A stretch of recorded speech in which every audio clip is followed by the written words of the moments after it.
What's up, Brainiacs? We're listening to you. We're reading your comments. We're taking everything into consideration. Some of you say, hey, why don't you get more stand-up comedians on the show like Rocky Laporte? We got you covered. Many others say, you guys are from Pittsburgh. Why aren't you featuring more prominent people from Pittsburgh? Got you covered there, too. We have with us on the show tonight stand-up comedian, MC, talk show host, game show host, and oh yeah, Pittsburgh icon, Frank Nicotero. You're not going to miss this show. Let's do this. Blabber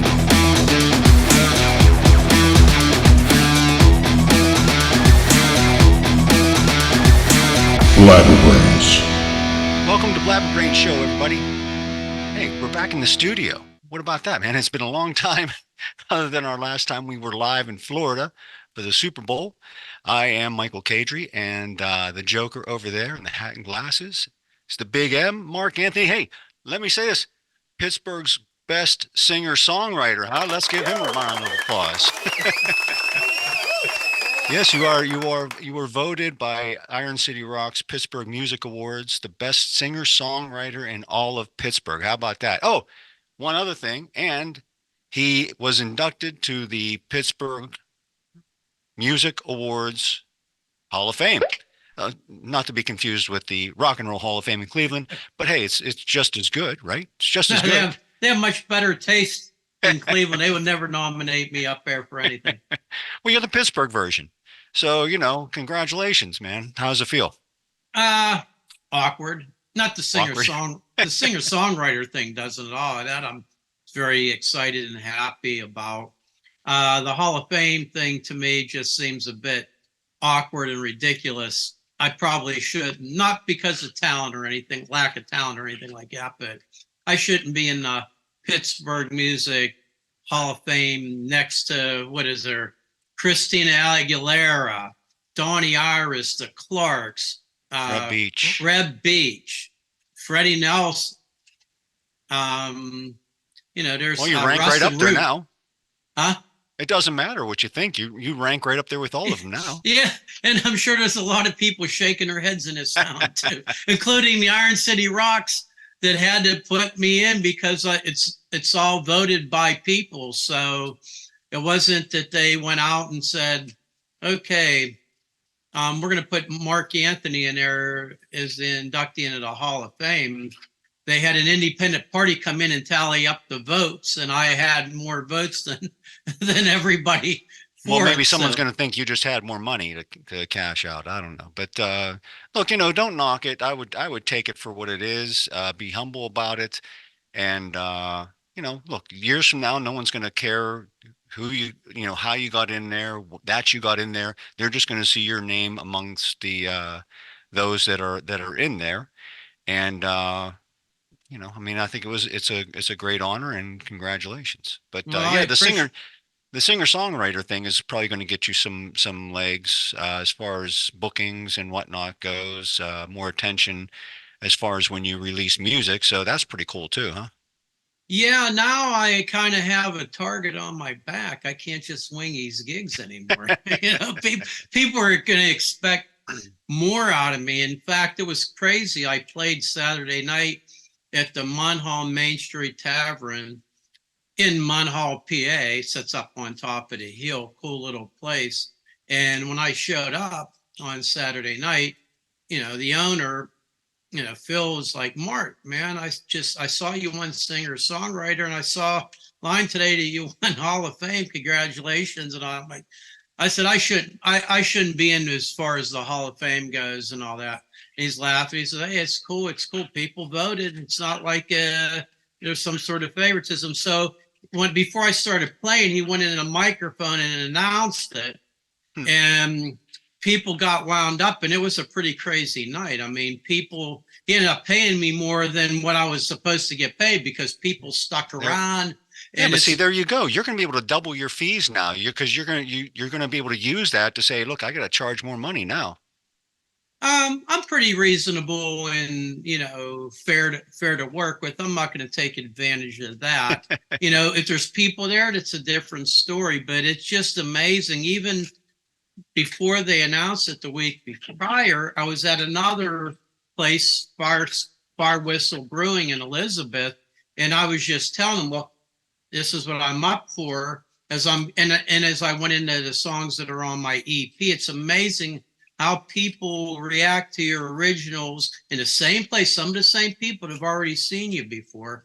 The difference in how they act towards your originals before and then after the fact when it's up nominated for something and when you end up winning an award. And it's in the reaction to the originals is much different. It's than the cover stuff that I do because Right. these local gigs they want to hear cover stuff and and that's so I play my version of a lot of different things. I don't follow the cookie cutter way of doing it. And I do a lot of my cover songs they're all popular, but they're not ones that most of the other acoustic people are doing. You could go out and see a solo acoustic actor duo and half the songs, they all play the same ones, Right. and I play stuff that's well known, it's popular, but nobody's playing it. And that's sort of Yeah. what I try to do. Then I do a little, kind of make it my own on top of it. But it's just crazy then how people reacted differently, especially the younger people there. And he was thrilled. He's like, man, people that came in early stayed there until you were done playing 3 hours later. So Well, they know that they're sitting in front of an award-winning guitar player now that's in their presence. So you got their full attention. So they want to say, I was there on February, whatever, to see Mark Anthony perform. I was there. I was front row, man. It was so cool. He was playing this tiny little pub. Can you imagine back then when he was playing in a pub and we were there and it was so cool? That's what they're going to be saying. well, Hall of Fame thing that generally means that you're of elderly status too. No, that's a lifetime achievement award. The Hall of Fame doesn't mean that. I mean, so for an inductee into that, so I mean, it's Look, you were one of the first singers that I chose for Dream Makers that we did back in the day. So, you do go back a ways, you and I started playing in the 80s. So you've been around for a while. You were part of Dream Makers. You and I played in bands. You have done a solo stuff. You've done, Officer Green. We did Slut Puppies together. Mark Anthony band. You've been around for a while, so I think you're selling yourself short as far as what you've accomplished over your career. Now, like I said, were you packing thousands of people in at the time we were playing? No, but that doesn't mean that you haven't made a name for yourself around town. So I think I think you earned it. So I appreciate that. It's just that I guess the thing was that was a nice chunk of time up until not that long ago that I really wasn't part of this Pittsburgh music scene. And a lot of it was by choice because I've always been, and even when we did bands and things, we were always doing something that was a little ahead of what was going on here in Pittsburgh. And some of the club owners and bar owners didn't understand that, but it was already going on and big in other parts of the country. So I had that break for a while. And then being with somebody, for a long time that, didn't really frown on the fact of me to go out and start doing things again. It took me a while to kind of get that passion back. And, you were trying to figure it out too, what was going to be relevant. Yeah, and then a style that you could play. Yeah, I never thought in a million years I'd be sitting down with an acoustic guitar and just a microphone. Never knew. If I would have known it could created so much stir in a short period of time, I should have done it a long, long time ago. Of course, things were different back then too, and there wasn't really much of that going on like there is today. So now I'm going to put out another EP. Now all of a sudden, the ideas and things that I have now, I want to throw that to the side because I feel like now I have an X on my back. I got to put out, if I'm going to go out and I'm going to play, I'm going to release new music, it better be pretty friggin' good. Well, don't think of it as an X on your back. Think of it as open doors is more like it. I wouldn't say that you have a target on your back. I think that you have an opportunity to have more doors opened in the city for more gigs is how I would look at it. I shouldn't say target. I should say expectation. Probably Okay. Well, somebody's expecting, they're expecting a pro to be out there doing it, no, and they the just want music. you to do what you do. They, you know what I mean? Your songs are you're getting the attention that you're getting on your fan page, on your professional page because of your music and because of you, not because of expectations of, well, the next song better be better than this last song. You know what I mean? Your scars are beautiful. We're still doing really well, getting a lot of views, getting a lot of shares. I don't think anybody's expecting you to do better than that. I think that they're just expecting more of that. What I would think. Yeah, I guess you're right in that fact. Unfortunately, here it's just weird that here I am when singer songwriter voted into the Pittsburgh Music Hall of Fame, but yet Pittsburgh does not play any of my music. Oh, they're From my lost. Look, EP, nobody's playing. Pittsburgh's always been behind the times too. So don't worry about that. I wouldn't take that Well, into consideration. I fall in a weird spot too, because it's funny. A lot of people go, "Well, this EP. So what style of music do you consider?" And it's just like, that's a good question, because depending on who you ask, they say something completely different. I mean, there's Right. elements of a few different genres in there. I mean, the songwriting, as far as how the songs are structured, and there's not and how they change now. I mean, that's more of a page from probably the country songbook writing. Where it's simple. There's not a lot of change in the chords between the chorus and the verses, and sort of how everything kind of falls in. But then it has some rock elements. It has some easy listening, adult contempt. I don't know. It's all over. It's all over the place, and it doesn't really fit one specific style. And of course, it is acoustic only. It's me playing an acoustic guitar, so there's not all the accompaniment that a lot of things on the radio are, and that has something So that's all probably. you have to do. You have to say I play rock music acoustically. That's all you have to say. When someone says, "Well, what do you play?" Just say I play acoustic rock songs. That's Yeah, that's all you have to say. yeah, I Or guess I rock don't know. songs acoustically is what you probably should I say. guess it's rock. I don't know. Could be It is because it's a southern. variation of a lot of different things, whether You it's know, country, whether it's classic, whether it's, modern, whether it's your own music. It's a general category of rock and you play acoustic. So that's pretty much all you probably have to yeah. say. I mean, it's a mix of everything for the covers and that. But Right. the acoustic stuff. Now, this next EP that I do is going to have some accompaniment to it. I mean, it's going to be primarily an acoustic EP because it's working. So I have to continue to do what I'm doing. It's going to evolve a little more, and I'm going to record the songs as I hear them in my mind with the vocals and the guitar, and that, just like my other EP, Just Me and Hopefully You. And then I want to go in and then start adding, look for suggestions from musicians and people that I know who will be involved working with it on it with me. And then we could add, where we see fit. No drum machines or anything like any percussion or other stuff. I want it to be live, not some sort of, tambourine beat, behind everything and Right. all that. So I think there's already I have a few songs already kind of mostly worked out, and but it does change my thought process in putting this EP together. And hopefully, I haven't talked to Chip about it yet, but hopefully I'll be able to go in here and then maybe like in April, spend March. I don't have that many gigs in March, and after this weekend, and you know, really spend some time putting this new material together so I can have And it out in the summer. and as always, if you want to follow along where Mark's playing out, just visit his Facebook page, Mark Anthony Solo and Friends, and he posts where he's playing out all the time. So check him out for he's right now, as of right now. He only plays around the Pittsburgh area, but he could be coming to a town near you very soon. This is one stepping stone, winning these awards. He could be playing in, Sioux City Falls. He could be playing in Houston. He could be playing in San Diego. He could be playing in Tampa. He could be playing at a lot of different places soon. So stay tuned for all of that.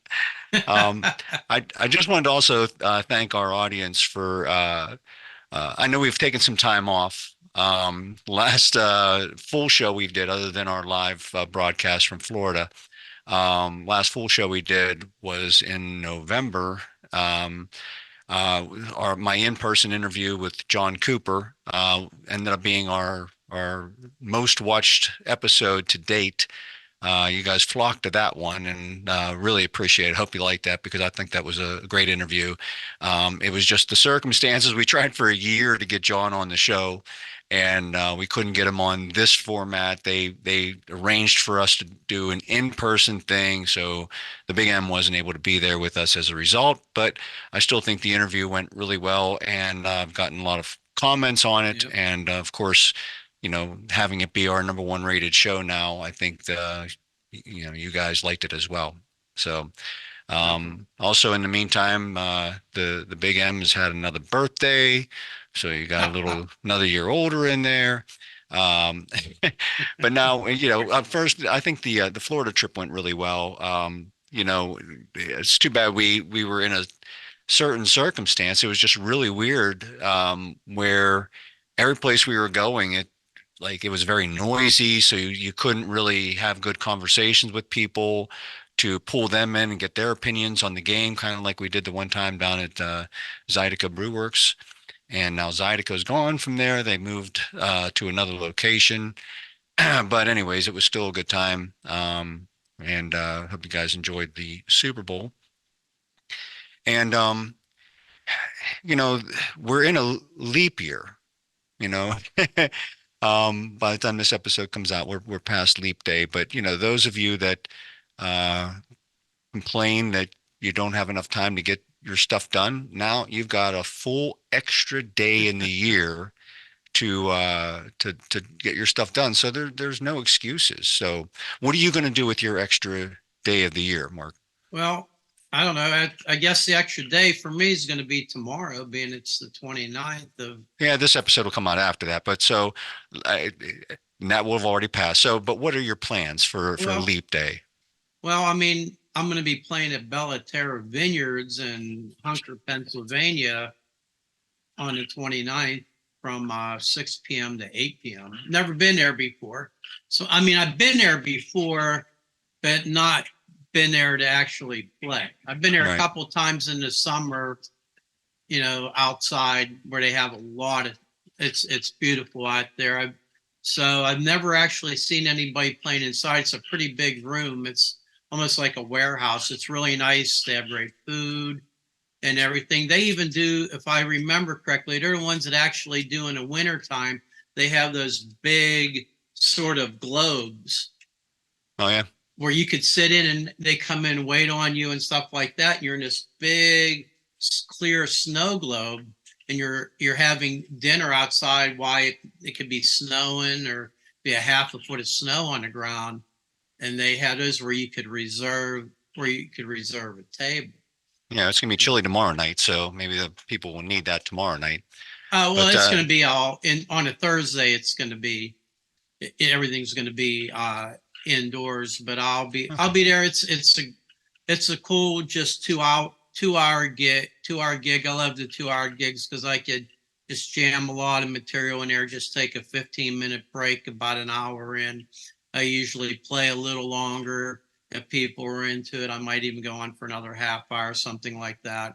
But and I'm even this Saturday, of course, we'll probably be saying as you're watching us last Saturday, I'm also playing it. I'm playing somewhere where it's a 6 to 8 p.m. show, not too far away from there at a place called Major Stokes. And that's sort of like I kind of feel like I'm Phoebe on Friends playing how they have that coffee shop and there's all those windows in the background, for the outside, and her back's to the windows, and she's Right. sort of performing because it's set up sort of like that, but it's a lot small. It's a smaller place, but it has that sort of cafe-ish kind of aura to it. Even though once you go through the exit into the back room, there's a typical bar scenario there. But I love East. I do like the 2 hour shows. early, like at a winery or a place that has specialty drinks and that. Yeah, but It's just a think, if you didn't have problem.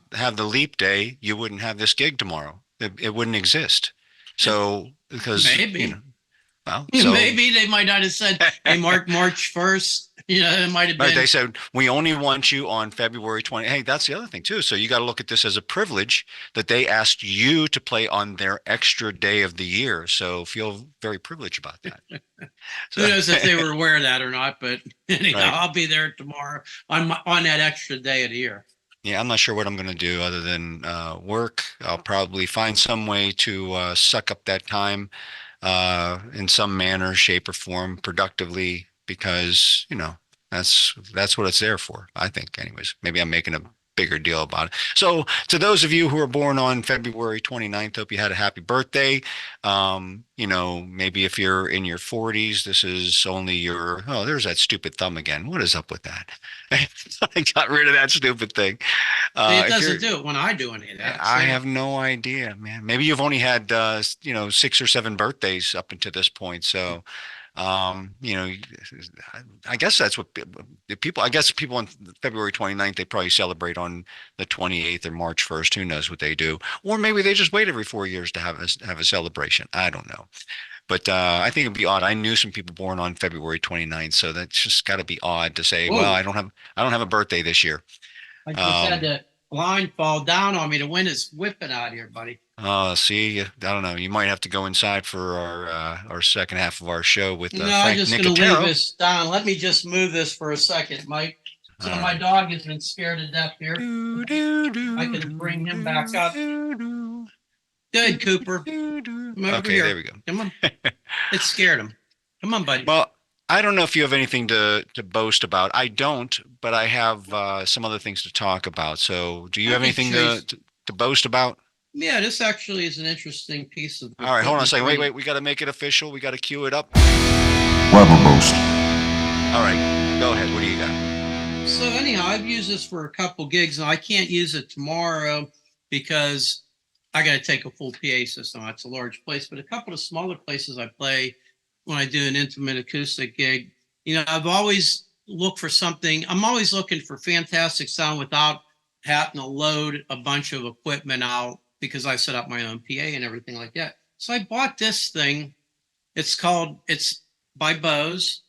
It's called S-Pro. They have an S Plus, but this is the S-Pro. Now you look at this thing, it has a handle on it, 17 pounds. It's specifically for a singer-songwriter. It has 2 channels. It's probably about 150 watts. And it has a battery in it it has a battery in the back here that you could actually do busking with this. It goes up to 8 hours on a charge. It could sit on its side like a monitor. It can lean back like this on its side.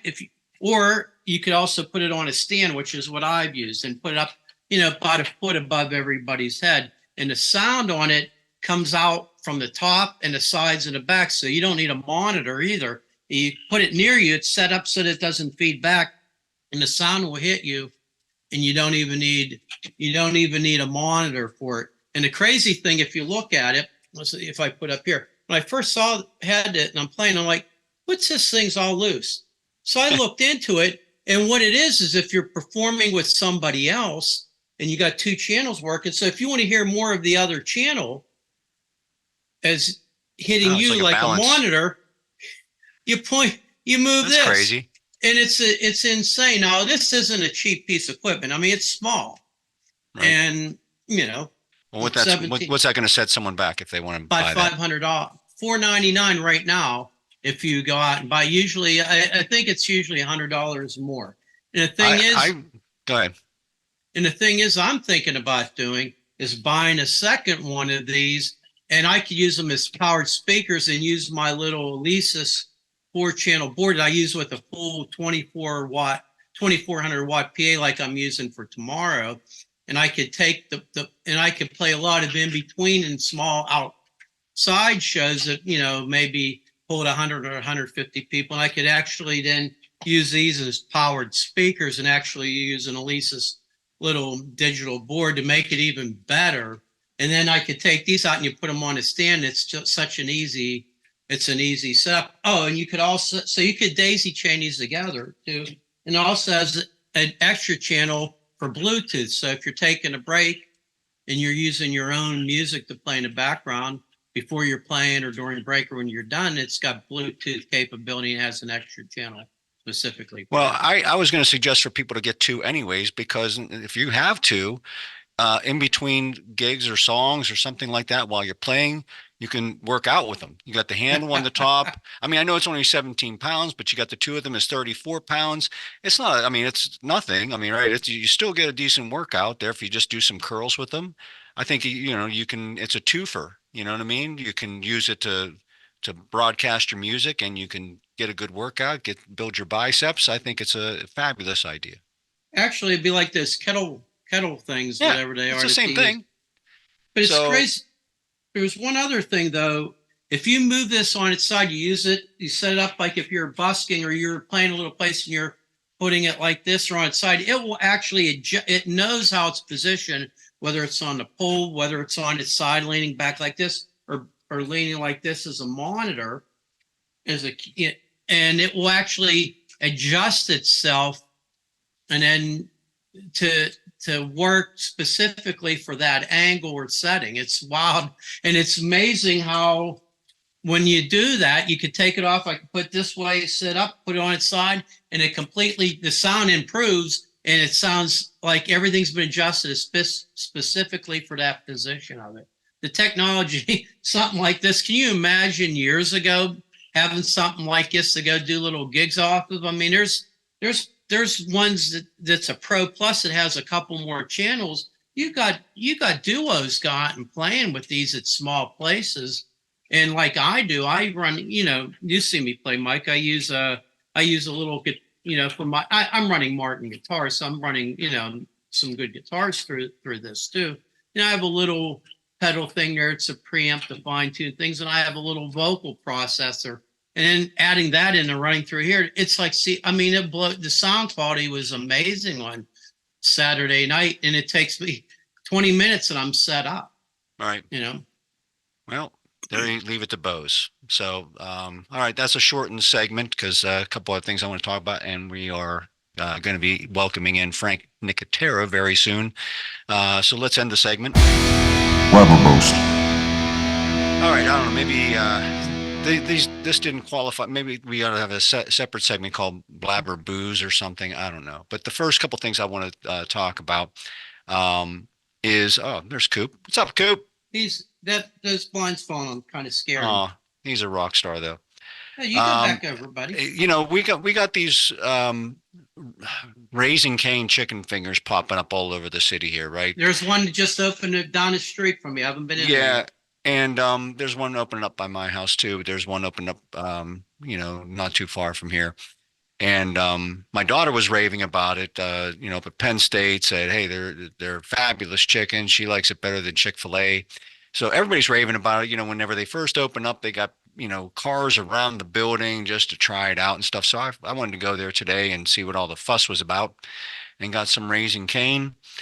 And I got to tell you, I was a little underwhelmed by it. The chicken was good. It was very good. It was very tender. They only have one dipping sauce. It's their own dipping sauce. I wasn't super crazy about it. But as I was eating it, like the breading is just like falling off the chicken. So it made it really difficult to eat when you have the breading just peeling right off. Now, the combo that I got also came with some Texas toast, like garlic bread, which actually was really good. So I'll give them props on their garlic bread. But then they had just like crinkly fries, like Ore-Ida crinkly fries.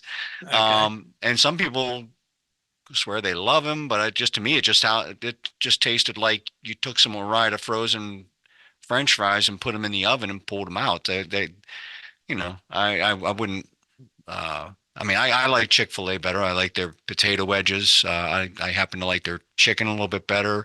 Their breading stays on the chicken when you eat it. That's so bad. Yeah, I wouldn't like that.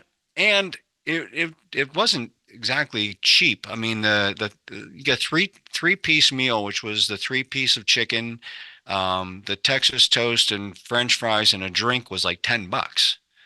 So I don't know. And I'm going to say that I probably won't be a frequent customer to Raising Cane. So it wasn't bad. I'm not saying it was bad. I'm just saying it probably wasn't worth the money or the time. Another thing I want to talk about is something I posted online. Um, I was hoping to boast about this after I sat down to watch it, but I watched Oppenheimer the other day because it's so much hype about the movie and what a fabulous piece of artwork it was, and it's amazing and stunning, and Christopher Nolan at his best, and blah blah blah. I couldn't make it through the whole movie. It was so boring and such a snooze fest. It's over 3 hours long. I got to about 2 hours and 15 minutes, and the movie wasn't going anywhere. I just gave up on it. I'm like, if and I posted online not to put it down because everybody looks at art differently, right? So some people might like it and other people might not like it. But because of so much hype about the movie, I wanted to see what I was missing. And if it was just me, and I was waiting for someone to say, "Oh, you turned it off with 45 minutes left," but that was the best part of the movie is the ending. You got, but I'm like, if you have to wait for the last portion of the movie for it to get good or pick up or have a point, then go back to the drawing board and make the movie again because you missed the mark, Christopher Nolan. It was, I don't know. And apparently I wasn't alone. There was a lot of people that chimed in on the post saying they thought so too. Some people, fell asleep in the movie theater while watching it. Thankfully I didn't have to pay for a ticket. I was just watching it on Peacock. But and I'm not going to say don't watch the movie. I'm not going to recommend people not to watch the movie because, like, again, art is subjective. You may love the movie where I wasn't super crazy about the movie. So Yeah, I don't know. I didn't even think to go watch it. I just figured it'd be something like that. I remember years ago, Mike, there was some movie I can't remember the name of it that people just raved about. It was about a bunch of English guys, I think, that were unemployed and they decided to become like Chippendale style dancers. I can't remember. It won all these awards. And Yeah, I you know, know which one you're talking about. yeah, But and it's supposed to be a comedy, yeah, They weren't like muscle guys or anything, they're just average right. guys, I you know. remember. Yeah. And I remember going and I think it might have been 15 or 20 minutes into it. I'm like, I can't take this. I never did watch it. I mean, it's just so friggin' slow and boring. And I got the impression of the movie that you're talking about too, doing that same sort of thing, Right. So Yeah, I don't know. And again, my sister liked the movie, but she was looking at it from a historical, uh, perspective. I'm like, then watch a documentary. Why watch a 3 hour, movie that's part fiction and part, uh, you know, uh, reality, and make a boring movie out of it? I don't know. I just there's better ways to get that story across than do it like that. And again, uh, take my comments and my criticism for what it's worth. If you hearing about it like, oh, screw it, I was going to watch that, now forget about it. And some people have said that on my post, and I'm like, look, don't do that. I'm like, go watch the movie and make up your own mind for it. Don't listen. I mean, I that's one thing I do. I don't listen to the critics. I try not to be persuaded by the critics. Now, in this case, I didn't make up my mind based on the critics, but the critics, they're the people that were raving about the movie, got my interest in at least wanting to watch the movie. And it had a great cast, right? Phenomenal cast, great cast. No qualms about the cast. And the acting was good. It was nothing, no problem with the acting. It was the story. I'm like, could you just have a point? Tell the story. Content is king. Anyways, so that's about it. Well, a couple other things I wanted to talk about, but we'll probably have to wrap it up there because we got Frank Nicotero coming on soon here. I'm trying to combine two things that people have been commenting to me about. Number one, we had Rocky Laporte on the show, and people were saying, "Hey, you should get more comedians on the show." But the other thing I've been trying to do, because based on some other feedback, is trying to incorporate people that are from Pittsburgh, right? So I would love to incorporate more people from Pittsburgh on the show here. And so been trying to do that, but boy, I mean, sometimes just trying to schedule these things with people, it's it's always a little tough because these people are busy. They're not sitting in their home, just eating potato chips and watching Oppenheimer. They've got a life and they're doing stuff. So, anyways, well, we're going to take a short break here. Mark maybe can clean up his fallen blind there or whatever and take care of Coop, and we will be back in a minute with Frank Nicotero. See you in a minute. Blabber Boast. Now, were you there the day he took the ice at practice and banged a goal right away? I wasn't, because as a matter of fact, Phil and I do a radio show, and we had to do a show on Saturday. So, God, what a practice to miss. Yager's on the ice, taking shifts. This is wild. But now the whole weekend was unbelievable. And vintage Yager, by the way, he did have a couple of hours off on Saturday after this practice. So what did Yager do? He went to White Oak, a little community outside of McKeesport, east of Pittsburgh, to sign at a card show and made God knows how much money, because that's the way Yags works. And then he took it to the Rivers Casino right after and headed down and play. I don't think there's any question about that. And Drake standing outside going, I can't get a table at the Rivers. Jarmy Yager's got other tables. Welcome back to Blabberbrain Show. We are pleased to welcome Frank Nicotero. Let's give him a big round of applause. Yay. Yeah. Come on, Cooper. Why is Cooper's pause? Is he up in there? You go.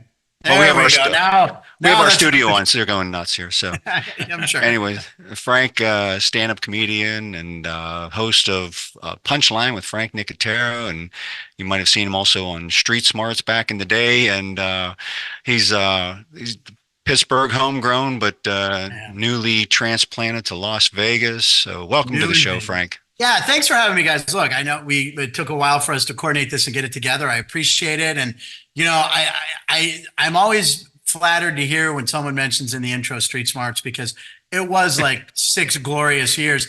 And the irony of this being today, I walked out of the studio at the South Point Casino where I do punchlines Monday through Friday, live at noon Pacific, 3 p.m. Pittsburgh time. I always have to say that because my mom's like, okay, what time is that in Pittsburgh? So I walked out and there was this dude, and he's like, yo, man, you got to bring Street Smarts back. And I was like, oh.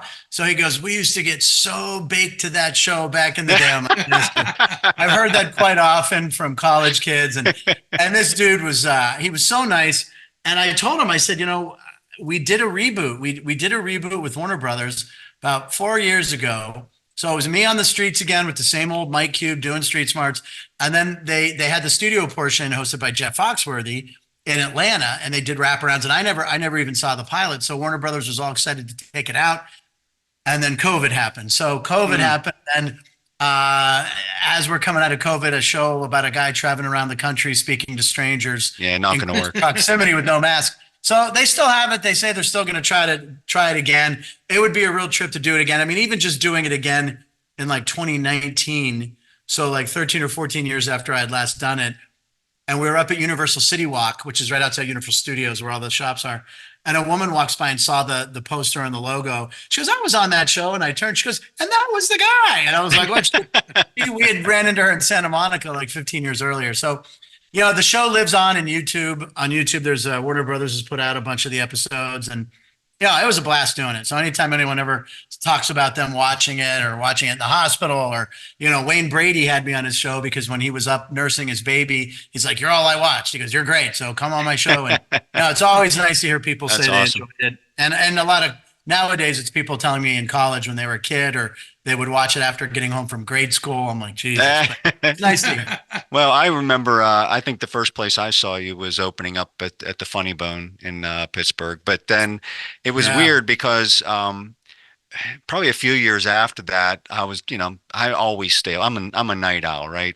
So, and Street Smarts was on late at night. I don't know what channel it was on. It was 22 or 53 it was or something syndicated. Like that. Yeah, it was WGN on cable. It was on different channels every now. So I was flipping through the channels and I saw the show and I'm like, hey, I recognize that dude. And but then I'm like, I'm a big fan of game shows in general, but I love quirky game shows. You know what I mean? And I was a huge fan of Remote Control on MTV, right? Ken Ober, that show was just bonkers, Yeah, and Sandler was on it, and Colin Quinn. Yeah, it was amazing. They got a lot of them got their start there, right?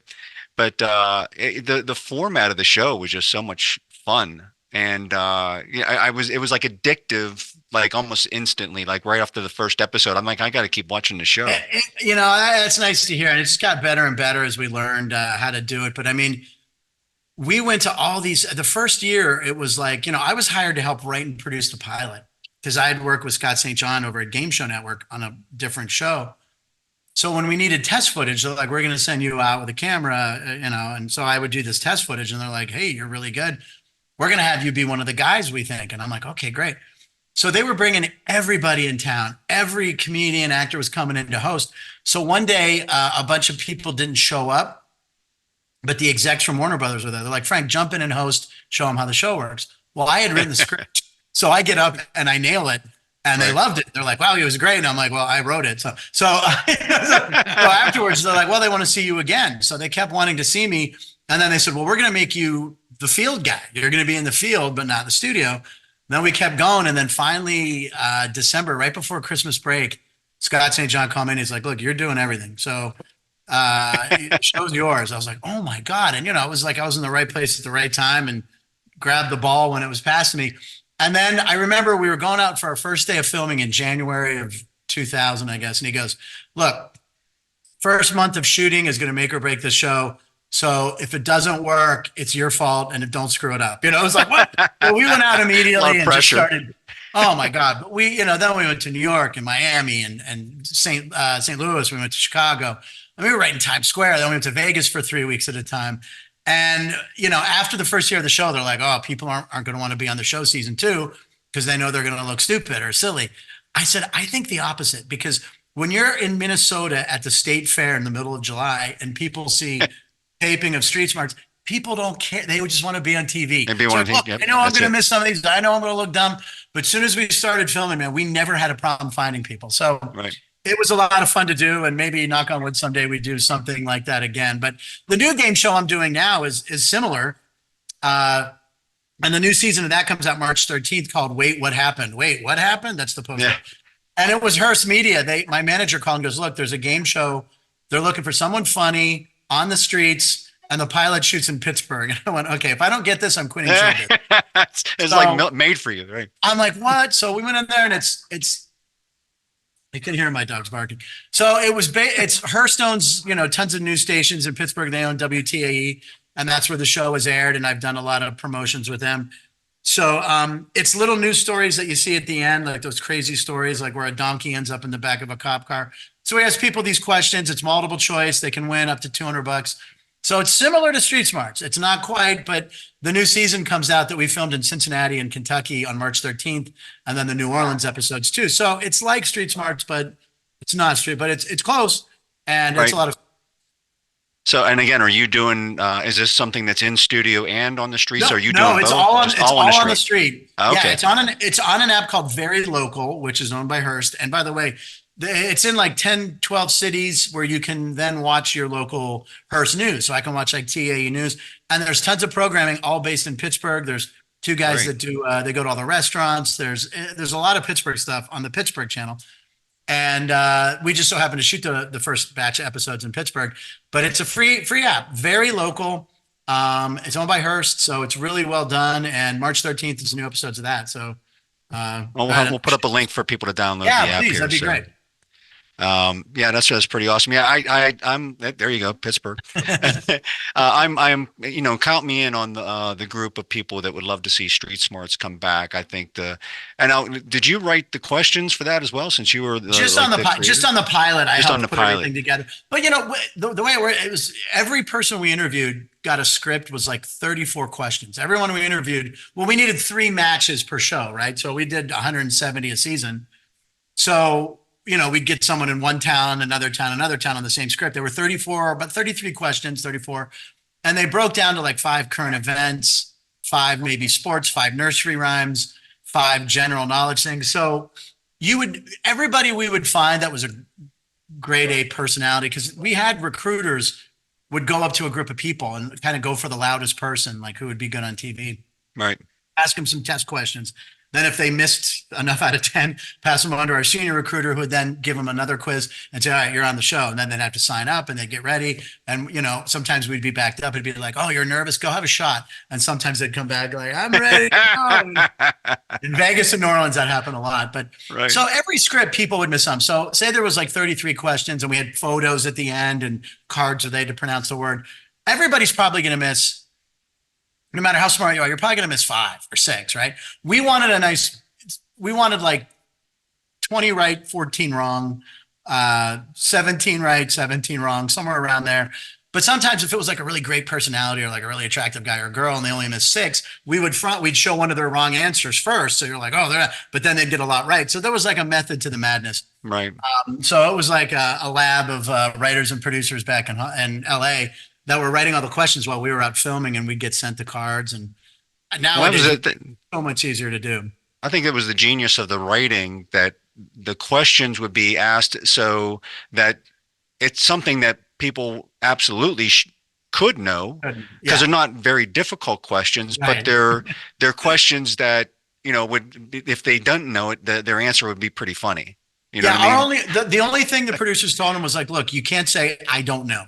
So if it's like what actress starred as a hooker in Pretty Woman, we just didn't want them saying, I don't know. Even if they didn't know it was Julia Roberts, we wanted them to say some names. So they'd be Roseanne like Barr or something, Katharine Hepburn. Yeah, right. Something just so they didn't say, I don't know. So whenever people say, oh, you told people what to say, I'm like, no, look, I always say, they're like, people aren't really that stupid. I go, look, you have a job, right? And they're like, yes.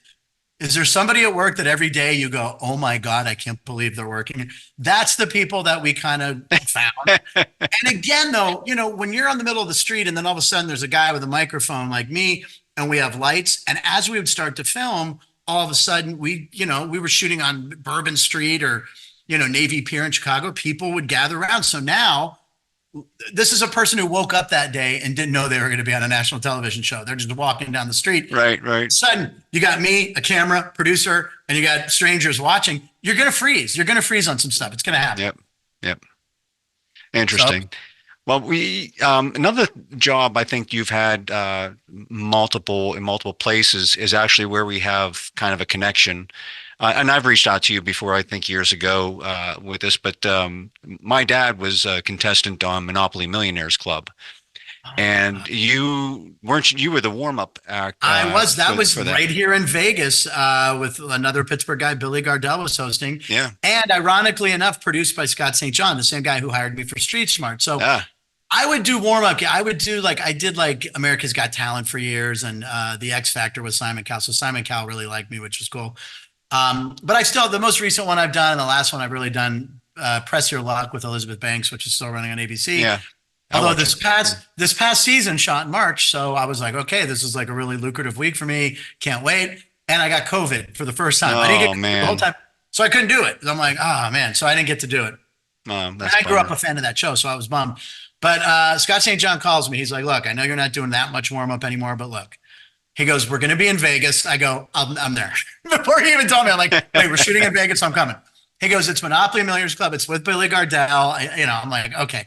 He's like, we'll shoot all day and then we'll have all night and we have late call times the next day. We're staying at, I don't know, God, where'd we end up staying? It was, I think the Rio. The studio was behind Rio. No, then we moved it behind Bally's. God, I can't even remember. But anyway, it's free hotel room per diem to work in Vegas. And that was a fun show, man. We gave away, and when Gardell was on Punchlines, I think we gave away 3 or 4 people won like $1 million. It was unbelievable. Yeah. And the set pieces they built, this was a state lottery thing, so it was a lot of money because it was in conjunction with state lotteries. And the set pieces were huge, right? That were like Monopoly, like rail. It was unbelievable. They spent so much money on it. And Kevin Belenkoff, who's a world champion football handicapper, which I had on Punchlines, is also one of the producers of that show and does a lot of game shows. And they're trying to redo that show because those pieces are in storage and the show was so great. It really was fun. Yeah. It was so much fun. Logistically, with all the state lotteries, there was some weird things some states could do. So anyway, he says they're trying to do it again because it was so much fun to do that and just see all these people who got this free trip to Vegas and an opportunity to win money. So I forgot about that. But yeah, that was a great show we shot here in Vegas. Yeah, that's a shout out to my dad, my pops. Yes. What's up, pops? And yeah, he was telling me that, or maybe it was Barb, his wife, was telling me that, yeah, the warm up act guy was from Pittsburgh too, and she was trying to remember his name was Frank somebody, and I was like, was like Frank Nicotero, and she's like, There you yeah, go. that's it. And so like that was it was kind of. I actually thought that you maybe got the gig because of Billy, but you. It was more That's because of Scott. And then when Scott right. told Gardell, he's like, "Oh my God, yeah." He goes, "This is gonna be awesome." And we'd wrap it like we shot pretty early, so we'd start early, but we would be done by like 5 or 6. So it was like you'd go eat something, and then we'd gamble till like midnight or 1 in the morning, and we'd have to be back at around 8 or 9. So that was enough sleep, you know. But yeah, Scott and I played a lot of blackjack, and I know Billy likes the tables and sports and stuff. So it was a blast. Yeah, my dad was the last one selected for the day of that day of taping, and you know, there's no guarantee you get selected, and but Right. he was the very last one selected for that day of taping. So, and he got you know, $36,000 that he had to split with the audience. So, you know, Yeah. I told him he should have gone for the million, but you know, at that time, you don't know like how easy or difficult it is to get that million, right? And that you could Right. lose it all and Yeah. everything like that. But he didn't even hesitate. He said, nope, he's not going for it. So I remember where I sat was the finish line because they had to go on the board. And I remember, so whenever we had winners, and I think it was 3 or 4, it was a handful, and I would hear in the heads, I had a headset on. So before anyone knew, I knew if they won or not. ah, So that's wild. the booth is like, all right, he got it. He picked it right now. All right, get ready. Confetti cannons, music, lights going crazy. Get ready. So I have to sit there like this, like, like, like I think some of the audience members who were regulars started to pick up on the fact like that guy knows before anyone. So I had to like poker face it. But sometimes, Right. you hear, and it was like a story, like we're really rooting for somebody. So it was like, oh my God, this is going to be awesome. So I knew first. So it was really cool. Yeah. Awesome. Well, I did want to talk about Punchline also. Yeah. Actually, the official title was Punchline with Frank Nicotero, correct? Punchlines So with you have Frank to say Nicotero. the I, full I, thing. I'm So, like, I'm like, hey, look, I'd really like they're like, yeah, sure. So I was like, cool. so yeah, it's a fun format because it's you know, mostly sports talk, and Yeah. but there's a whole lot of fun in between, and conversation. You know, multiple guests on the show. So Yeah. how did that come about for you? It all comes back to Pittsburgh once again. Wow. Um, I had done a pilot in Pittsburgh called The Odds. And I think we think it was around 2013. And a guy in Pittsburgh, Marty, God, I can't think of his name. Anyway, contacted me. We had mutual friends. He knew my dad. He was an actor. He said, look, trying to do a show called The Odds. And he wanted it to be a gambling show about pop culture. And we would set lines on like, what are the odds?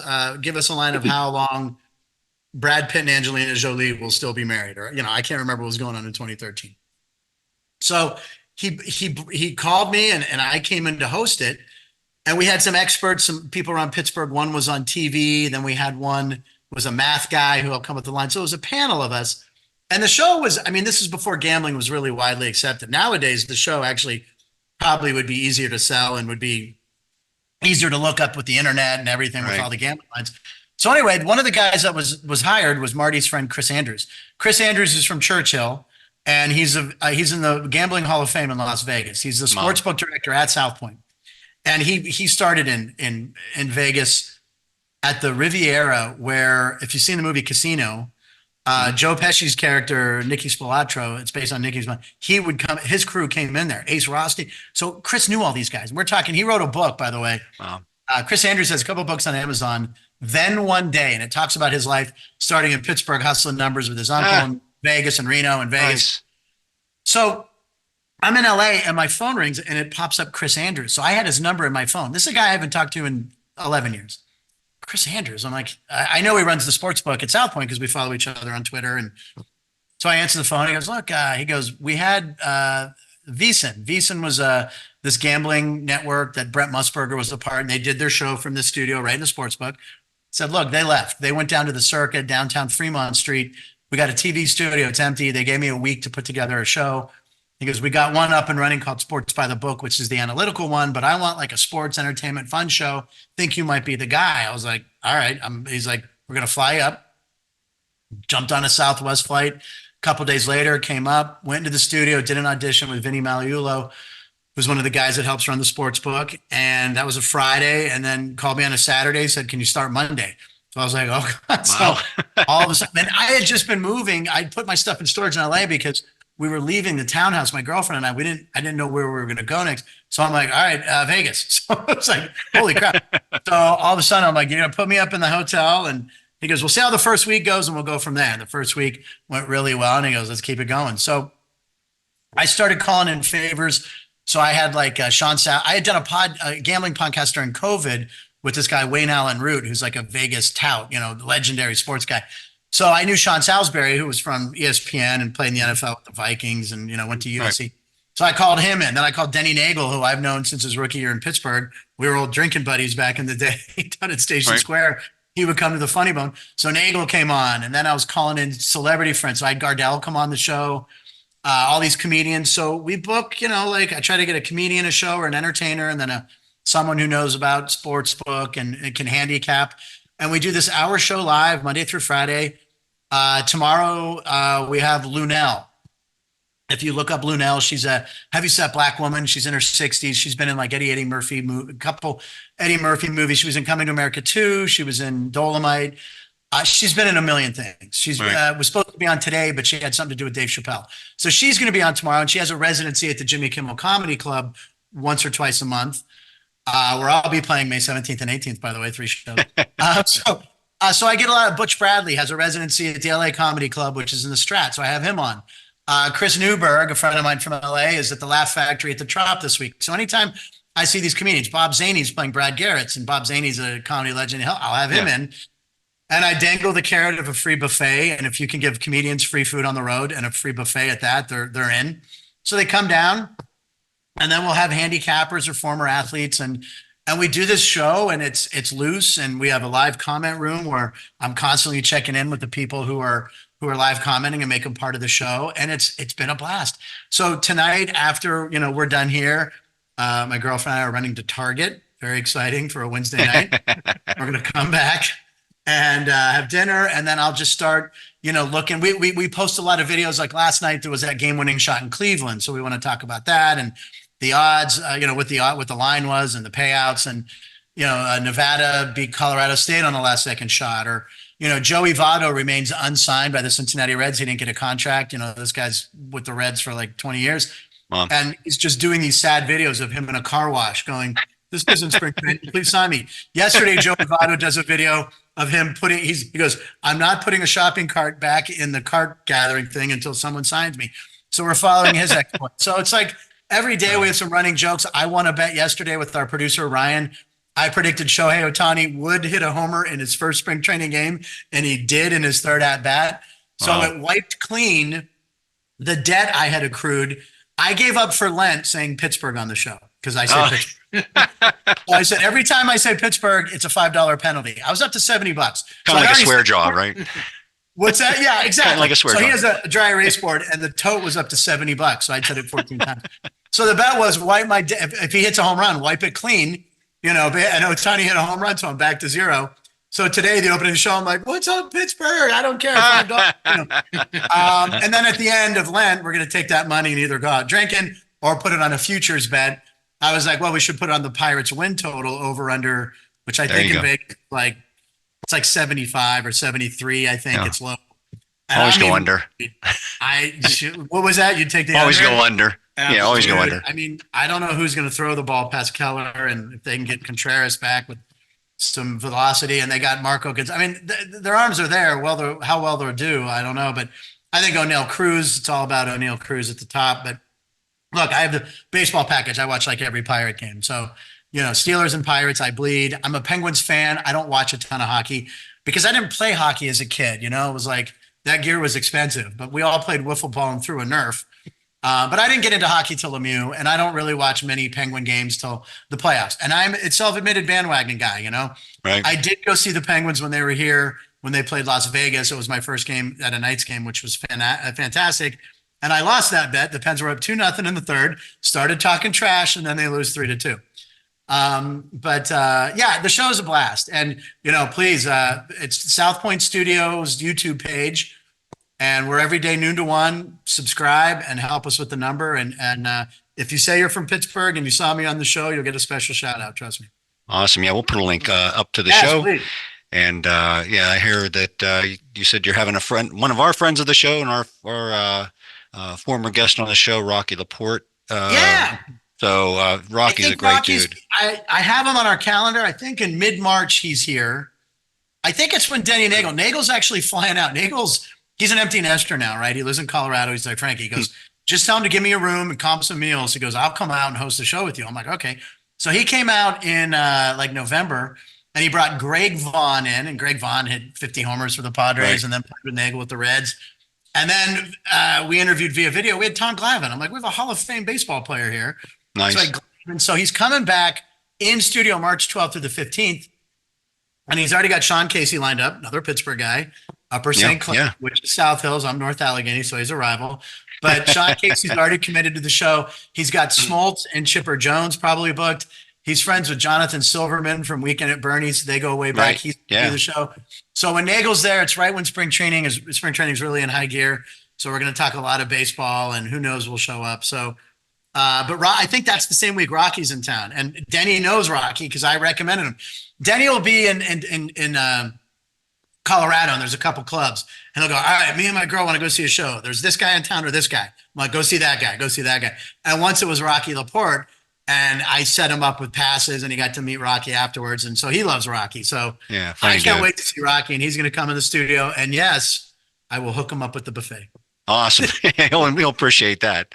Yeah. But I was actually in Florida back in November. I went to the Lightning Tampa game, the one where Jarry scored the goal.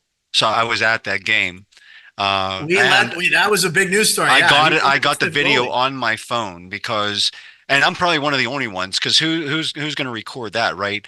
But when the puck came to him, I just had a feeling something was going to happen. So I whipped my phone out, and I got the puck as it was going into the goal, and then the Penguins coming over and celebrating it. And then I caught it up on the Jumbotron, like up on the scoreboard as they showed replay and stuff. I don't know how many people have that on their own personal phone. I'm guessing I'm one of only maybe a handful. Not a lot. So, on a road game like that, and to have the anticipation and knowledge to do that, that's amazing. And that's the kind of clips, legally, we can't show a lot of, stuff that's broadcast on ESPN or Fox or whatever. So we have to get creative. So fan videos are great. Like last night, that Cleveland Cavalier last second shot by Max Struss, whatever. We're not supposed to show the ESPN one because the bots sweep and we can get flagged. Right. But the stuff we can use is the fan-generated stuff, which there was a guy in the upper deck, and right before the last possession, he's like, all right, I'm on the Cleveland money line. We need Cleveland to win. And he shoots it, and they're in the nosebleeds, and you see the shot come in, and him and his friends go crazy and high five. And those are better videos anyway, because everyone's already watched SportsCenter and seen all that stuff. So when we do NFL stuff, we can't use the broadcast stuff, but everyone's shooting something. So we get the fan stuff, and we give credit to whoever, video it is. And that stuff, I think that stuff has way more energy and way more excitement anyway. So that would have been, so the Jarry one we did show. I mean, we get away with a few we're probably not supposed to show, but that one I'm like, we got to show. He's only the fifth goalie ever to do it. Right. So your video would have been gold. We should have known that beforehand. Yes, I know. Yeah, next time. There's a lot of Pittsburgh fans that go to. I mean, it was almost like a Pittsburgh game when you were there. Yeah. And the Tampa fans are amazing, right? They are so friendly, and they were high-fiving us as well on the Jarry goal. And I saw history. Right. As you're leaving the building, everybody's cheering, let's go Pens, let's go Pens. So it was just like you're at a home game. It was really amazing game to be at. So Vegas, when you're walking around Vegas for the game against the Knights, all you see is black and gold because they're kind of black and gold too, right? Yeah, so right. Yeah, and a ton of Penguin fans. And again, Vegas is so great for professional sports because now it's a destination trip. Like the Steelers were here. Steelers are going to be here again this year. Yeah. I missed that game before I started at South Point. It happened a few weeks before. And Chris Andrews, the guy who hired me, sent me pictures of him in the South Point box. There's a seafood tower this high. So I've already told him, I'm like, you're putting tickets in for that game this fall. We're going to that game. So I think, my buddy comes out every January because the Penguins always have that game in January in Vegas. And so he comes every January the past 5 years. And, there was a ton of Pittsburgh. It was a lot of Pittsburgh people. So, Right. it was, as we know, Pittsburgh travels well in every sport, except for maybe the Pirates. Although when I would go to Dodger Stadium, when the Pirates would make their annual trip, I'd try to go to 2 or 3 games. And, for years, the Dodgers just owned the Pirates. And I used to get, this is like 20 years ago. I used to drink a lot at the games. Still do. I know how to behave. Right. So it was the one game where the Pirates were blowing them out. It was like 11-2. And I'm just the whole game. By the way, I love the Dodgers are my second favorite team. They were the first team I ever saw live. But my dad, when we lived in LA in the 70s for a while, he's like, remember, you're from Pirates are your team. So I do like the Dodgers. So I was at the game and people were throwing peanuts. Every time I'd stand up and the Pirates would score, I'd just turn around. They'd throw peanuts at me. So in the 9th inning, it's top of the 9th, Pirates are batting. And I'm again, someone throws peanuts at me and I catch a few like this. And I literally lightly, like that. 2 seconds later, security comes rushing down. They're like, you're out of here. I'm like, what? They're like, we saw you throw peanuts at a fan. I'm like, I have been pelted the entire game. And this is the greatest thing.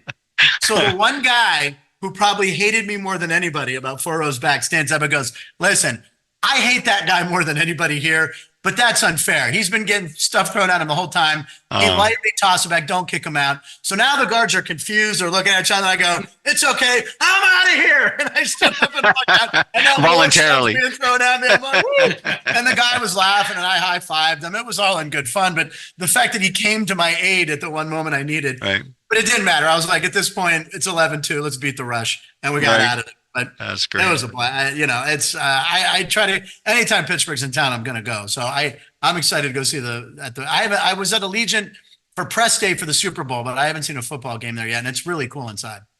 Well, yeah, I was just going to say, like, how fortuitous is it that you get this show in Vegas and you have to go there just whenever the Super Bowl was in town. So, I mean, not that you were inside the game, but you were able to be part of the festivities, Yeah, and the F1 race was here in November around Thanksgiving, and that was a big build-up, and all the locals hated it because they blocked off roads, they tore up streets, they took down trees by the Bellagio, they blocked the fountains for weeks. So that was exciting, though. Excuse me. And then the Super Bowl was great. So I had media, and we'd go to a lot of the events and parties and stuff. And then this weekend is the Pennzoil 400 out at the raceway here. It's a NASCAR race. I've never been to a NASCAR race. So I got my South Point. This was the South Point 400 hat when that was here. And I didn't go to that because we had just started. It was in October. But I'm going to wear this. Brendan Gaughan, the owner of the South Point is Michael Gaughan, Gaughn. His son, Brendan Gaughan, used to race NASCAR. His car's actually in the lobby this week. He does a show on South Point Studios called Gaughan Racing. So he's going to be the show. I'm going out for my first NASCAR race, and I saw him today. He's like, bring your plugs. And also, if you can, get the headsets on so you can hear us cursing and yelling at the other drivers and stuff. I'm like, all right. So I'm going to go out there for my first NASCAR race, which I'm not I've watched NASCAR. I'm not a giant fan, people down south and a lot of people in Pittsburgh too. But I'm excited to go see something, just check it off my checklist of things I'd like to see. So I'm going to see the Pennzoil 400. Supposed to be a good party at now I've never been to a NASCAR race either, but it's supposed to be a good party. So, well, I remember there was talk years ago when the old Pittsburgh airport, which I don't even know if have they officially even torn that down, where the old Greater Pitt. No, that's just a business park now. Yeah, I know that for a while they were talking about trying to get a NASCAR track because they figured they could draw so much from Ohio and West Virginia, whatever. Those talks about years ago. I mean, I don't know how far it got, but I'm surprised. There was talk of putting a thoroughbred race track down near Munhall of all places, but that never transpired. Yeah, but, and now there's WNBA or NBA team. I don't know if Pittsburgh can support NBA, but anything. They tried. Yeah, I mean, like they had the ABA, right? Connie Hawkins back in the day. So, even whenever other teams would come here to play on a neutral territory, it just wasn't a big draw. So no, I think they do that to test the market and whatever. Yeah, I don't think enough kids. I remember I played basketball because friends had hoops, but it wasn't until Pitt got good, maybe in the late '80s, that I really started following basketball that much. Anyway, so I don't know. Right. It seems like it's a baseball, football, hockey town for sure. Yeah, definitely.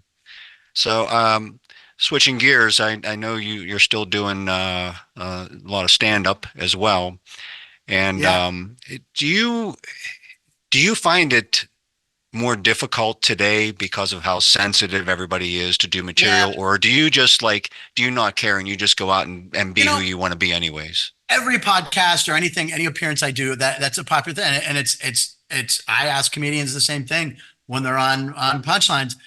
I don't know. I've always, I still do some jokes that are probably not woke, but I do them in a jovial manner. And I think I'm also not menacing. I don't say it with any hatred or trying to be mean or cruel. I'll get away with some stuff.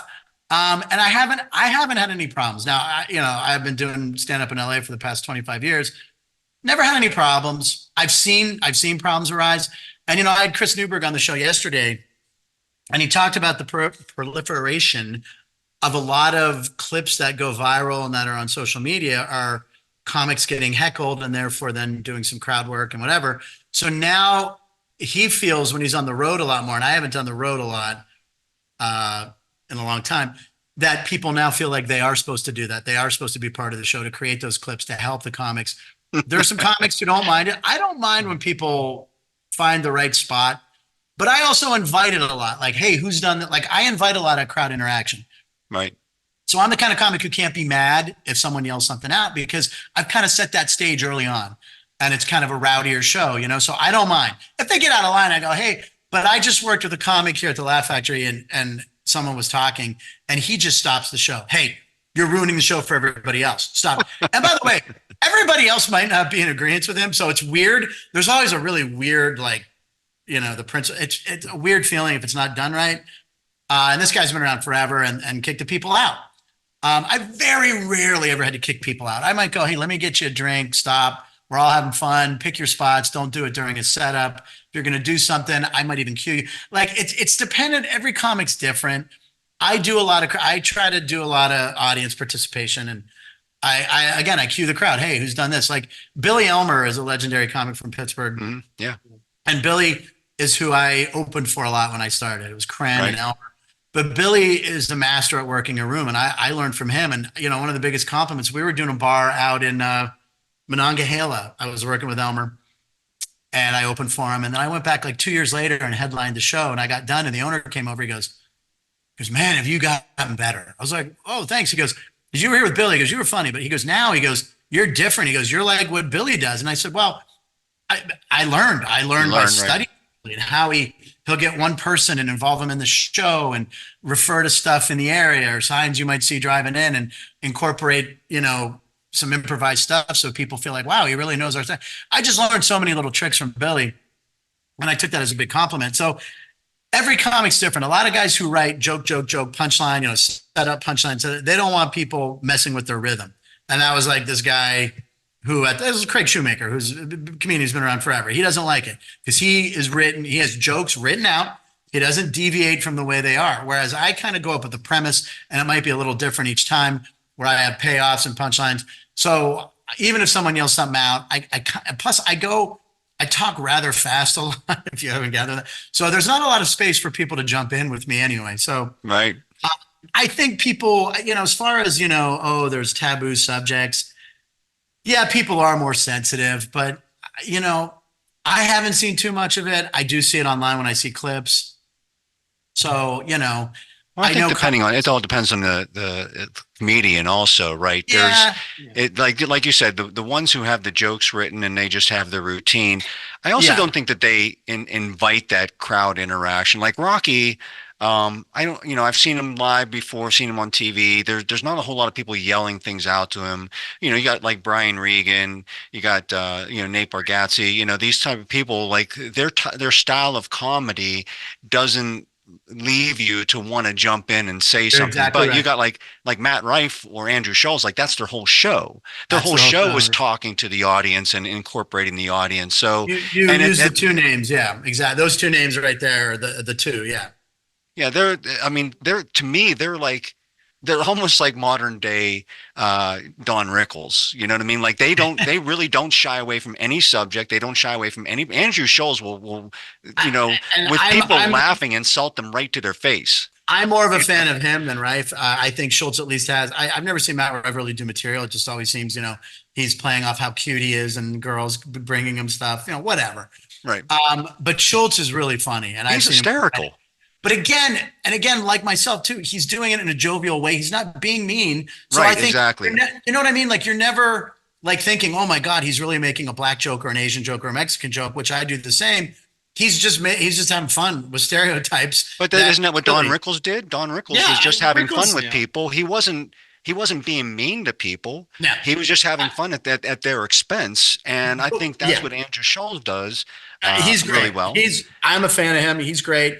I just think there are some people that it does come off mean. So, and those are the ones that it becomes awkward and it doesn't work. So, well, I think, like I said, I think what you do with interacting with the crowd, I think to me, that's the hardest form of comedy, right? Because you got to be quick. You got to think on your feet. You've got to have a response to somebody when they're interacting with you.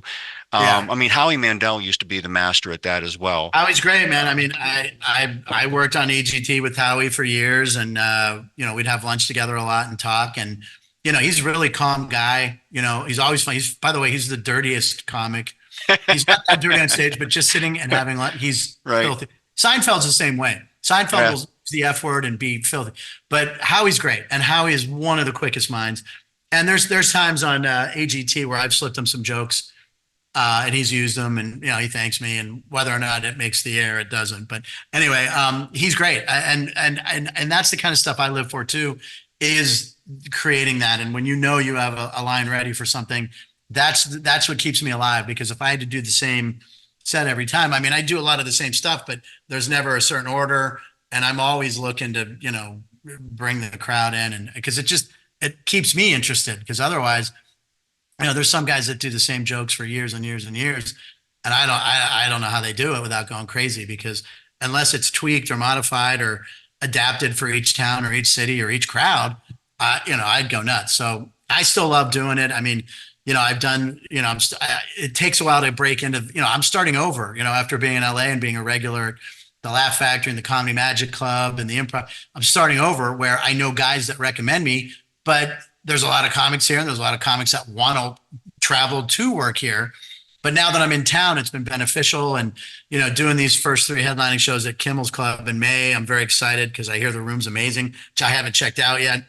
But the Laugh Factory, which is in the Trop, which is closing April 2nd, because that's where the Oakland A's are going to put their stadium if that goes through. But then Brad Garrett, I'm going over to Brad Garrett. The woman there knows me, so I'm going to go over and do a set so she can see me. Very popular place, yeah. Yeah, and it's gorgeous club too. So just going to take some time for me to set myself up. But the AAA baseball team, the Las Vegas Aviators, are the Oakland A's AAA team. I'm going to be working in between inning entertainment. The couple of people I work with at South Point on Punchlines, they work at the ballpark in the summer, and they're like, "Hey, do you want to do this?" I'm like, "Go see baseball and get paid?" Sure. So I start on Saturday. There's a college tournament there. There's 4 college teams: Oklahoma, University of Cal, Ohio State, and Pitt. I'm like, are you kidding me? So I'm going. There's 2 games on Saturday. The first game's Ohio State Pitt, and it's called the College Classic. And they're like, I got a jersey. They printed up Nicotero. So I'm going to go and do the in between innings with Alex White, who's the co-host on Mondays and Wednesdays on Punchlines with me. And I'm going to get paid. And then Sunday I go to the NASCAR race. So it's Vegas is great. There's just so many opportunities to go out and see. I mean, every act comes through here music wise. I went and saw Night Ranger at the Stratosphere 2 weeks ago. Right. And I've had Night Ranger's cassettes since middle school, So and they still sound great. They still sound great live. Unbelievable. Yeah. Jack Blades, and then the drummer is Kelly Keegan. Kelly Keagy. Yeah. Unbelievable. And Brad Gillis. I was like, and it was at a smaller theater at the Stratosphere. And my buddy Joe D'Amico is a local handicapper guy, got me a free ticket in the pit, because I can get you a ticket. You're standing kind of in the pit. You'll be kind of near the booth where I sit. I'm like, I'm great with that. So I just stood there with my beer, and they open with Rock, You Can Still Rock in America. And they do Don't Tell Me You Love Me, and When You Close Your Eyes. And it was unbelievable. I felt like I was in Carson Middle School again in Pittsburgh. It sounded amazing, and I had a blast. So you just look every weekend, you go, oh my God, they're here. Oh my God. So there's always something to do here. So it's been exciting, and I'm happy to be here. And I think I mentioned to you before that Styx plays out in Vegas quite a bit. We've had Lawrence Gowan and Ricky Phillips both on our show before. Now, and who's the Dennis DeYoung guy? Who's that's Lawrence Gowan. He's been there for over 20 years. He's been there for 25 years in the band. Ricky Phillips has been in the band for over 20 years. So these guys they're solid. Ricky Phillips is also from Bad English and the Babies. So very seasoned Jonathan rocker. Caine, right? Yeah, Jonathan Caine and John Wade. Holy crap! Yeah, then I know who that is. Very seasoned. Tommy Shaw still sounds probably better now than he even did when he was younger. But if you missed my point about one of those things is a good friend of mine, Mark Petrocelli, is Todd Zuckerman, the drummer. He's his drum tech. Okay. And so he really enjoys running into people from Pittsburgh when they're playing out and around. So like that. So if Styx is in town, try to look for Mark Petrocelli, and you got to hook up with him. So there's a comedian from Pittsburgh. I believe he's retired, but his name's Mark Petrocelli. Really? So that's why. Yeah, it's not a different guy. It's a different guy. It's a different guy. No, because this guy lives in Des Moines, Iowa. In 2020, my last week on the road, my girlfriend and I got booked at the Funny Bone in Des Moines, Iowa in February. So we were there, and I had never been to Des Moines. It was a chilly weekend, but it was a blast. And everything's new there. The nicest Target we've ever been. I mean, like every label was turned out. It was the biggest, widest. It was the most awesome Target. So we love Des Moines. So of course, COVID shuts down the world in March. So little did I know that the highlight of my 2019 would be Des Moines, Iowa. But it was a blast. But that's where Mark Petrocelli lives now. Okay. And I think my girlfriend just went by. But back to Tommy Shaw real quick. I was on a flight, Burbank to Arizona. I was in a show in Arizona, and I'm in the waiting area at the Burbank airport, and Tommy Shaw's there. And I'm like, oh. And I had seen him around town, so he obviously lived near me. So I see Tommy Shaw, and I'm flipping out. There's your pup. This is Scooby, by the way. Hey, Scooby. Is Cooper still there? Yeah. Yep. They got buddies now. Scooby. Can you see him? He can see TV. I'm surprised he's not barking. And then there's another dog. Marty's over here. So I see Tommy Shaw, and I go to Tommy. I'm like, Tommy, I'm a huge fan, Styx. And I asked him about a song that he did for the Remo Williams soundtrack. Yeah. Called What If? What If? Nice job. Yeah. Nice job. Yeah. I go, dude, it's nowhere online. He goes, I know. He goes, it's coming on iTunes. It wasn't out. I couldn't find it anywhere. What if? And it was a great song. Yeah. Yep. So I talked to him. So we get on the flight, and we're supposed to fly into Phoenix. And the pilot comes on and goes, we're getting diverted to Scottsdale. Everyone's like, yeah, all right. So some wind or rain, I don't know. So we get diverted. We're landing. We're on the tarmac. They're like, look, we're probably going to be here for about 45 minutes or for an hour. Boom. So Tommy Shaw, it's a Southwest flight. So he's walking back to the bathroom, and he's standing right next to me. He kind of says hey to me again. And I shouldn't have done it, but I had to do it. I go, hey, looks like we got too much time on our hands, huh? And he throws his head back, and the guy next to me just goes, dude, come on. I'm like, how can I not do that? I'm like, he laughed, and I'm like, it was right there. It was too much of a softball for me. And Tommy laughed, but the other guy was like, oh, bro, come on. I'm like, I didn't say like, I'm a blue collar man. It was perfect. Too much. We were sitting on a freaking tarmac. That's funny. Perfect. You know what? I haven't told that joke on. Hold on. I gotta write that down. That'll be a good story to include somewhere. You should have let them know you're from Pittsburgh, because, Styx has a strong Pittsburgh connection with the Renegade and the Steelers, and they perform here a lot. They used to sell shirts that said "Oh Mama" Styx in black and gold to kind of mimic a Steelers jersey. They did a few years ago for the playoffs. They did Too Much Time on My Hands during COVID, and they did like the lockdown video version of it, and it was to support the Steelers. Yeah, and so they're big, huge Steelers fan. They just sang the national anthem this year at one of the games. Yeah, it was late in the year, I think, right? I remember. Yeah, it was. Yeah. Ricky gave me a heads up. He goes, "Hey, we're doing the national anthem coming up in the Steelers game." But that's a band that should be in the Rock and Roll Hall of Fame, by the way. Absolutely. I don't know that they ever will be, because I don't know. There's a stigma about them, but I don't know either. Because when I was a kid, there was a rivalry between Journey and Styx, and I like both bands a lot. And Journey got in, so how Styx isn't in is ridiculous. And also this year, there's a big push for Foreigner. Yeah, and they should be in there. Lou Gramm is one of the best rock vocalists. If you ever just listen to it feels like the first time. This Yeah. guy's voice is so incredible. So I'm a big fan of all the classic arena rock, whatever you want to call it. Boston's another band. Their first album alone, they should be in the Hall of Fame. I just pressed play on a song. Hold on, guys. I apologize. That is an old song.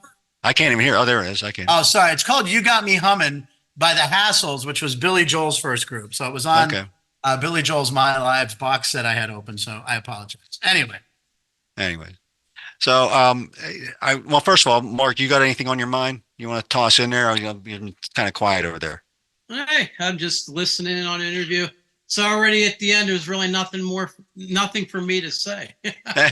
Well, I just sit over here just like McMahon did on the Carson show. That should have done it. Great one, Mike. Great one, Mike. Yes. Yes.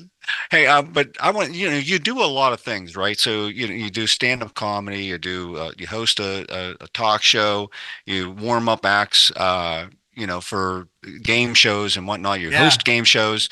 If you had to pick like just one, someone said, you know what, Frank, we got to narrow this down. You got to pick one avenue to do for the rest of your life. What are you doing for the rest of your life? May 4th, 1988. Every comedian knows their anniversary. And that was the first time I stepped on stage. I was 19 years old at the Funny Bone when it was on Sawmill Run Boulevard, Route 51. Yeah, that was right down the street from my house. I remember. And Roman Gardens was across the street, was the place we go afterwards. I was scared to death. I had been writing jokes since high school in a notebook, and I kept calling the Funny Bone, like, hey, I want to be a comedian. And this one manager, Greg Gibson, called me back months after I originally called and said, hey, White Mountain Cooler. Remember White Mountain Cooler? Yeah. It's like Zima. It's basically like a White Claw. Right. They were doing a comedy competition. It was open competition. Before that night's show, they were going to have 10 locals. You have to come down, put your name in. And I went down and got on stage. And my first time, I did really well. And I'm like, okay, this will be easy. I had like an act written. Then the second time I did stand up, it was the worst. So I realized, it's not so easy. But this year will be 36 years. I mean, it's most of my 2/3 of my life, or whatever the fraction is. It'd be hard to give that up. I did go when I was doing Street Smarts. I went 3 or 4 years without doing it hardly at all because I was just constantly busy. Right. So there's been chunks where I haven't done it for a long time. I think being in front of a live audience is the best. So that with hosting a show like I'm doing now, a close second. So I just think the payoff with stand up and the adrenaline you get, and you can't sleep for a couple hours after the show because you're just so pumped. Or if you have a bad show, you're like, I got to get back out there tomorrow night. It's like baseball. You lose in baseball, got 162 games, you're out the next day. Stand up, if you're doing 8 shows in Columbus, Ohio, and you have a bad Wednesday, you're like, I got Thursday at 8, so let's do it. So I think that. So I think stand up probably. And do you have one moment that's like the most standout moment of your career that's like, this is a night I'll never forget? Either something that you just nailed, you had the perfect night, or maybe it was somebody that you opened up for that you always wanted to open for. Or the last couple trips I've been into Pittsburgh, I've played these small theaters outside town. I did the Strand, which is in Zelienople. Yeah, I know where it's at. I did the Lamp, which I think's out in North Huntington. Like exit. Mm-hmm. Well, that was exit. When I was a kid, that was exit 7, but now they do it by miles. But right. I knew every exit. Breezewood was 12, I think, And those last 2 times I came in where, the most time I get in LA is like 20-minute sets. Every show is like a showcase club. You do 20 minutes. So I know I'm coming back and I'm going to do an hour. And I have a lot of the same people from high school or family that are coming out. And it puts the pressure on me to make sure I do a good chunk of new stuff. But it's hard to do new stuff. I come into town a lot and I have notebooks and I have cards even on stage or on a stool because I know I'm going to be doing stuff for the first time in Pittsburgh. And the last 2 times I've sold out these small theaters and the reaction's been so good and they've been so satisfying because, LA is really tough, and there's a million guys, trying to get stage time. So to come home and do those. So the last couple trips in town have been really special. I was supposed to do the Oaks Theater at Christmas and I just couldn't doing this job. It was too many bowl games and playoffs. I couldn't get away for a week and I didn't really want to travel during the holidays if I didn't. So I'll come back this summer and probably do these small theaters. So doing these shows now have been more gratifying. I mean, the first time I was on national TV was at the Funny Bone at Station Square in '92 on Comedy on the Road. Some other TV appearances, I guess, but I just doing live shows in Pittsburgh, I think, because it's people who have seen me open as a MC in Pittsburgh, and now I'm coming back to do these shows 30 years later. So those are the really special ones, I think. Awesome. Yeah. Well, hey, I appreciate all your time that you've given us. You've been on here for a while. I love it, man. I don't care. Look, I'm holding you up from Target, No, it's like, we're open till 10. Don't worry. I know my girlfriend back there are you ready for Target? I got a whole list. She's got a whole list. She got the There's list. a few Nice. things on there. You have Easter stuff. I don't think we need to get Easter stuff. I have a coupon for 2 free dog toys that are. Oh, Jesus. All right. Well, there's Marty. Hey, there's the other dog. Okay. Hey, Marty. He only has 3 working legs. But anyway, that's man. pretty. So we're off to Target. But listen, if you guys, anytime you need me back, football season, baseball season, anytime I can help out Pittsburgh podcast or whatever, I'm there. That's awesome. And we'll throw up some social media links. So where do people go to see you? At Frank. I'm on all social media. I'm at Frank Nicotero. I'd really encourage people to come out to the South Point Studios YouTube page. If you follow me on Twitter, I always preview what's coming up the next day on the show, and there's a link you can click. I need subscribers. That helps. And people watching that show, and it's a blast. And that's Monday through Friday from 12 to 1. It's a live show, 3 to 4 in Pittsburgh. So please come stop by. Jump in the chat room. Let me know you're there. Let me know you saw me on Blabber Brains. Did I get that right? Yeah, Blabber Brains Show. You got it. Blabber Brains. Then it was Blabber Mouth. For some reason I thought Blabber Brains. I like that. But anyway, honestly, anytime, guys, man, I appreciate you having me on and let me babble and go down memory lane here. It was a pleasure. And make sure you tell Rocky we said hi. So. I'm going to see him. And I promise I will do that. I Great think guy. it's on. I'd have to check schedule, but I think about 2 weeks from now. All right. So anyways, thanks, Frank Nicotero, for being with us. I am Michael Kadrie over there, the Big M, and we will see you next time on Blabber Brain Show. See you. Yeah.